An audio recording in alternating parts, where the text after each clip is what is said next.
Et bonsoir à tous, bienvenue de nouveau sur la chaîne de l'Examen Crypto. Nous sommes toujours le lundi 23 juin 2025, 18h15.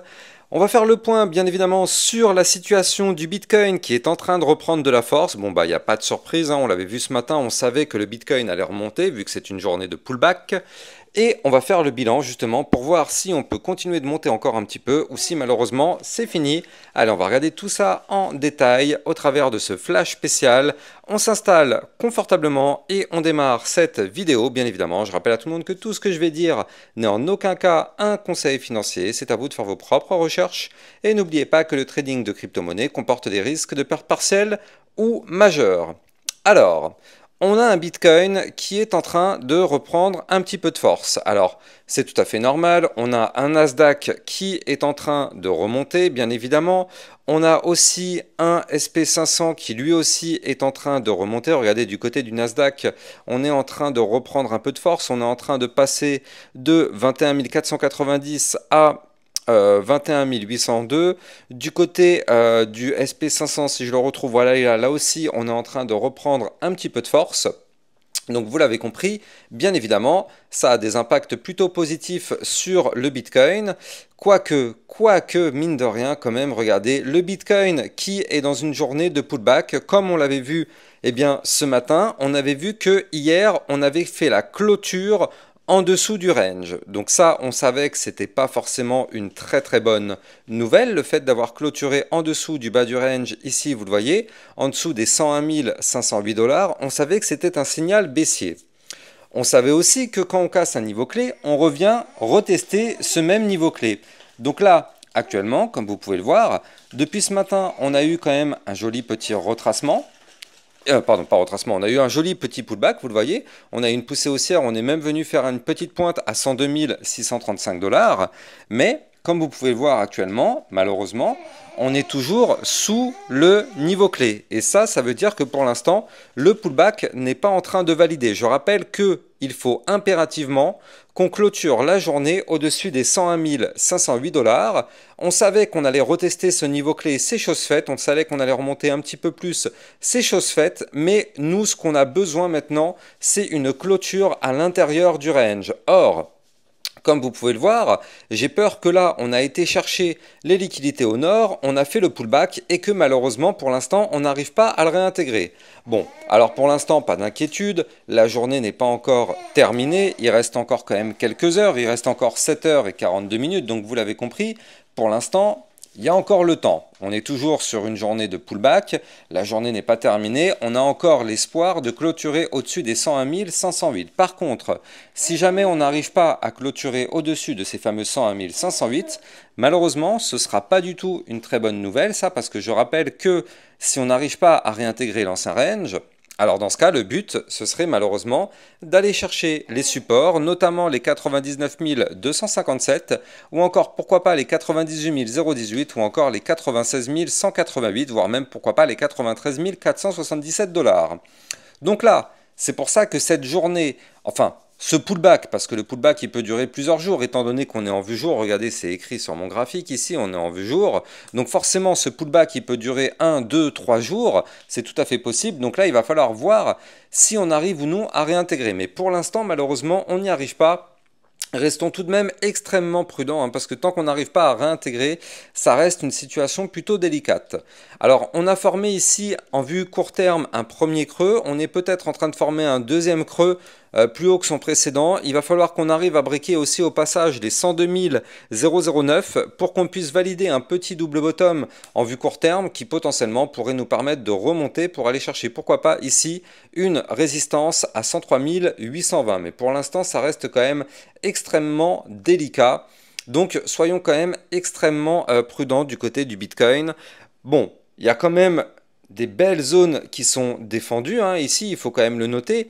La zone des 101 500, 100 000 dollars, vous le voyez, c'est quand même une zone qui est plutôt travaillée depuis ici quand même le 9 mai. C'est une zone qui a été testée à plusieurs reprises.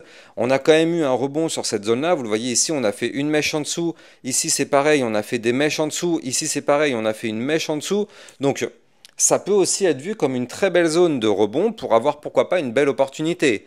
Mais pour l'instant, c'est vrai que c'est quand même relativement dangereux. Du côté du RSI, on est toujours bas, hein, on est à 38, donc ça fait quand même un RSI très très bas. On est vraiment proche même de la zone de survente, hein. Je rappelle que cette zone de survente, elle est ici. Alors c'est tout l'inverse de la zone du surachat. Zone de surachat, bien évidemment, c'est une zone de retracement. Zone de survente, en général, ça peut être vu comme une zone de rebond. Et donc là, vous le voyez, on n'en est vraiment pas très loin de cette zone de survente. Donc effectivement, il va falloir surveiller ça. Donc bon, du côté du Bitcoin, patience encore une fois et prudence. Surveillons aussi de très très près la géopolitique. De toute façon, vous le savez, hein, moi là c'est un flash spécial, donc on fait que la partie technique. Mais demain matin à 8 heures, on verra bien évidemment les news et la partie analyse technique pour voir s'il se passe des choses beaucoup plus intéressantes et si la géopolitique se calme un petit peu, surtout avec le conflit Moyen-Orient. Mais en tout cas, là, il est vrai qu'il faut vraiment faire extrêmement attention. Alors tout de même, je sais qu'il y a beaucoup de personnes qui sont en train de capituler, je le sais, je l'ai vu en commentaire, il y a des personnes, ça y est, qui ont revendu.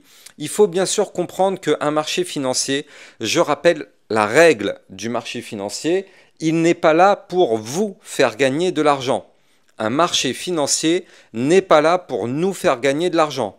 Un marché financier, c'est une bataille qu'il faut gagner, c'est une bataille psychologique, c'est une bataille stratégique, mais c'est extrêmement difficile de gagner de l'argent, surtout quand on débute. Donc il faut avoir une pensée effectivement pour toutes les personnes qui ont investi quand le Bitcoin était à son top. Donc là, on a fait quand même un top ici quasiment aux 110 000, combien c'était? Ouais, 112 000 dollars. Bah bien sûr, vous connaissez comment ça fonctionne, vous le savez. En général, les gens investissent quand ils ont des amis, par exemple, qui leur disent qu'ils ont eu des jolis profits avec la crypto-monnaie. Et en général, malheureusement, quand les gens ils ont des profits, qu'est-ce que ça signifie? Bah, ça signifie que forcément, il y a déjà eu une poussée haussière. Or, quand on investit après une poussée haussière, qu'est-ce qui se passe? Eh bien, on a le retracement, bien évidemment. Et donc, il y a beaucoup de personnes qui sont rentrées sur ce cycle, malheureusement, aux alentours des 110 000 dollars. Et ces personnes-là se sont directement fait piéger par le marché qui directement referme ses portes sur les nouveaux arrivants. Les nouveaux arrivants servent d'exit liquidity, donc c'est ce qu'on appelle effectivement.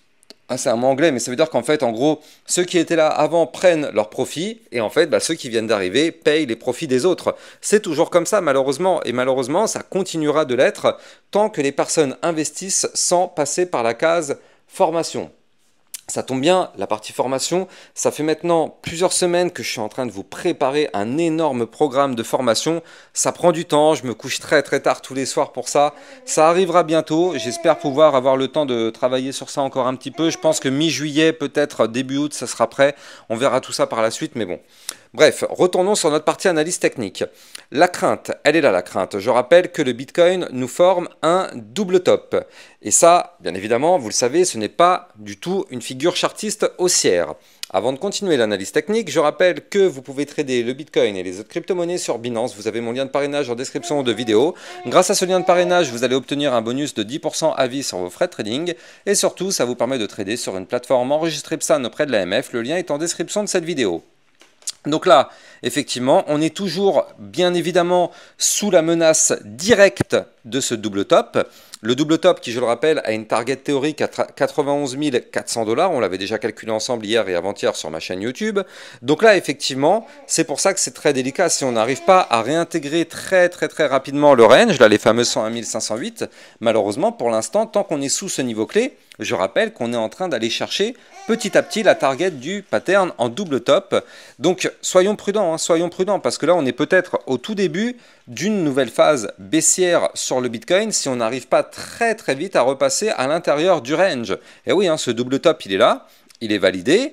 Pour l'instant, ça descend tout doucement, mais attention, soyons quand même extrêmement prudents du côté du Bitcoin. D'ailleurs, on le sait, si le Bitcoin continue malheureusement de chuter, tout le marché crypto va continuer sa chute. Et d'ailleurs, il faut le noter, mais on a une Bitcoin dominance qui continue, elle, de monter. On est actuellement à 65,7. D'ailleurs, on a fait une pointe ici, il faut le noter, quasiment à 66, 65,96.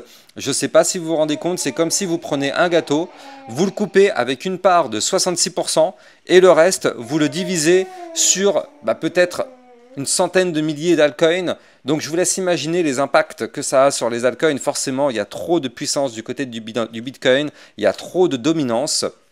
Malheureusement, ça n'aide pas du tout les altcoins à pousser tant que cette dominance restera aussi élevée. Bien évidemment, demain matin, on verra la partie concernant les news, donc n'hésitez pas à vous abonner sur la chaîne YouTube si vous aimez mes contenus, n'hésitez pas, vous le savez, tous les jours, il y a au moins 1, 2 à 3 vidéos concernant le Bitcoin et les altcoins sur ma chaîne YouTube. Et n'oubliez pas au passage de liker, commenter, partager, vous le savez, ça participe grandement au référencement de ma chaîne YouTube.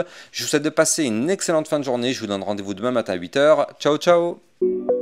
Bitcoin, Ethereum, you know the drill. Lost it all but came back with the skill.